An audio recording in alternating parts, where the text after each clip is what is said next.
सभी को राम राम। आपका मेरे एक और नए मिनी व्लॉग में स्वागत है। दोस्तों, आज सुबह सुबह की शुरुआत सुबह की सूर्य की पहली किरण के साथ हुई। तत्पश्चात मैंने बाहर जाने का निर्णय लिया और मैंने गेट खोला तो नंदी महाराज गेट के सामने खड़े थे।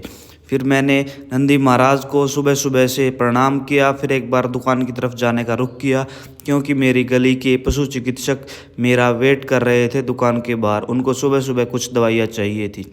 फिर मैंने दुकान खोली और दुकान के अंदर प्रस्थान किया। फिर उनसे पूछा कि उन्हें किन किन दवाइयों की आवश्यकता है। फिर मैंने उनसे जाना और उनकी आवश्यकता अनुसार दवाइयाँ दुकान से ली और उनकी आवश्यकता अनुसार दवाइयों के पैसे उनको देकर उनसे पैसे लिए। फिर मैंने तत्पश्चात रसोई घर की तरफ रुक किया। फिर जैसे ही मैं रसोई घर में गया, वहाँ से मैंने रोटी उठाई और गली में वापस आया। गली में वापस आकर पहले डॉग को उसका ब्रेकफास्ट करवाया, फिर नंदी महाराज को उसके हिस्से की भी रोटी खिलाई।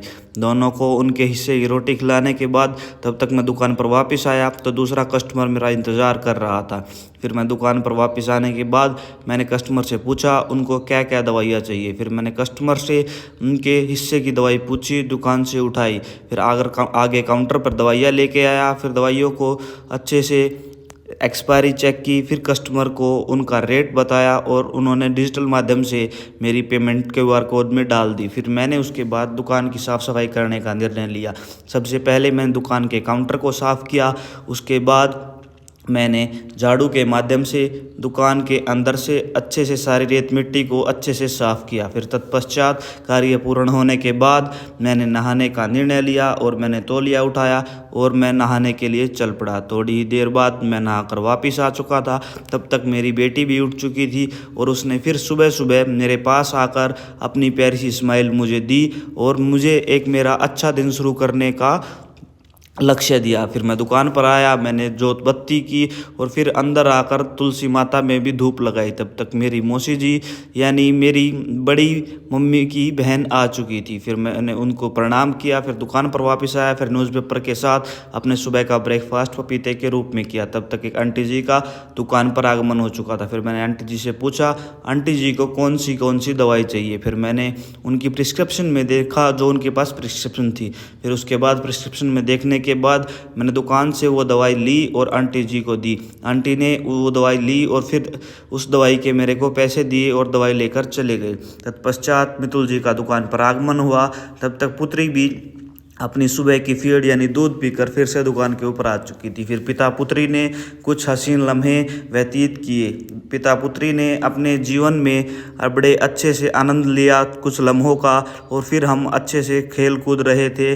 तभी एक मेरे खाने का समय हो जाता है और मैं अंदर की तरफ वापस से प्रस्थान कर लेता हूँ। फिर मैं सुबह सुबह श्रीमती जी मेरा खाना लेकर आ चुकी थी। तो तत्पश्चात मैंने फेसबुक खोली और अजीत राहड़ का व्लॉग सर्च किया और ब्लॉग स्टार्ट किया यानी व्लॉग को प्ले किया। फिर मैंने खाना खाया और उसके बाद मेरा दुकान पर वापस आगमन हुआ। तब तक दुकान पर आंसू जी आ चुके थे। फिर तब तक गली में सब्जी वाला भी आ चुका था। फिर मैंने सब्जी वाले की तरफ रुख किया और उनसे जाकर देखा कि उनके पास कौन कौन सी अच्छी अच्छी सब्जियां हैं। फिर मैंने कुछ सब्जियां और कुछ फल फ्रूट उनसे लिए और वापस घर की तरफ रुख किया। जैसे ही मैं घर पे पहुंचा तो मैंने देखा दरवाज़ा बंद है। फिर दरवाज़ा खोला और घर के अंदर प्रस्थान किया। जैसे ही मैं फल सब्जियां लेकर घर के अंदर वापस आया तो पुत्री देखते ही मेरे पास जल्दी जल्दी से भाग के वापस आई। थोड़ी ही देर बाद दुकान पर एक और कस्टमर आ चुका था। फिर मैंने उस कस्टमर को उसकी आवश्यकता अनुसार दवाई दी और उनसे पैसे लिए। उसके थोड़ी ही देर बाद भौमिक जी का भी दुकान पर आगमन हो चुका था। फिर एक और कस्टमर दुकान पर आ चुका था। फिर मैंने उस कस्टमर से उनकी प्रिस्क्रिप्शन ली। उस कस्टमर की प्रिस्क्रिप्शन पर डॉक्टर द्वारा उसकी बीमारी अनुसार सारी दवाइयाँ लिखी हुई थी। फिर मैंने उसके बाद उस प्रिस्क्रिप्शन से दवाइयाँ पढ़ी और दुकान से एक एक दवाई दुकान के अलग अलग हिस्से से उठाई और उसे काउंटर पर लेके आया। फिर दुकान पर के काउंटर पर दवाई लेके आने के बाद मैंने प्रिस्क्रिप्शन के हिसाब से सारी दवाइयों का शेड्यूल पढ़ा और पेशेंट को समझाया कि कौन सी दवाई उसको कब कैसे लेनी है। फिर वो दवाइयाँ बताकर पेशेंट को दवाई दी और पेशेंट से उन दवाइयों के मैंने पैसे लिए और पेशेंट ने फिर मेरे से दवाई लेने के बाद पैसे देने के बाद पेशेंट ने अपने घर की तरफ रुख किया। तत्पश्चात मैंने बिजली घर जाने का निर्णय लिया और अपने बकाया बिजली के बिल को भर के आना ही ठीक समझा। फिर मैंने बाइक उठाई और घर के बाहर की तरफ रुख किया और बाइक लेकर मैं धीरे धीरे से बिजली घर की तरफ प्रस्थान करने लगा। जैसे जैसे मैं आगे बढ़ता गया, बाइक पर लूहे यानी तपती तपती धूप की तपती तपती हवाएं आने लगी। गर्मी का एहसास हुआ तो मैंने जाकर पाया शनिवार होने की वजह से आज बिजली बोर्ड तो बंद है। फिर मैंने वापस से बाइक घुमाई और घर की तरफ जाने का निर्णय लिया। धीरे धीरे से वापस से मैं गांव की गलियों से होते हुए घर की तरफ आगे बढ़ ही रहा था तो मैं थोड़ी ही देर बाद अपनी दुकान के बाहर पहुंच गया। फिर मैंने बाइक को गेट खोला और वापस घर के अंदर खड़ी करने का निर्णय लिया। फिर मैंने बाइक खड़ी की और वापस से फिर मैं दुकान के अंदर आया। वापस से दुकान के अंदर आने के बाद फिर मैंने डिजिटल माध्यम से बिजली बोर्ड के यानी मेरे घर के बकाया बिल को भरा। सारी अमाउंट पेड करने के बाद दोपहर का समय था। फिर एक कस्टमर का आगमन हुआ और उसको दोपहर में हजमोला की आवश्यकता थी, उसको हजमोला दी।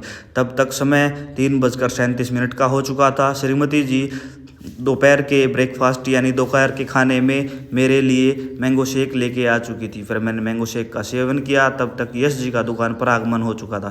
साथ ही मेरे प्रिय मित्र साहिल जी भी दुकान पर आ गए थे। थोड़ी ही देर बाद विपिन जी भी दुकान पर आ गए।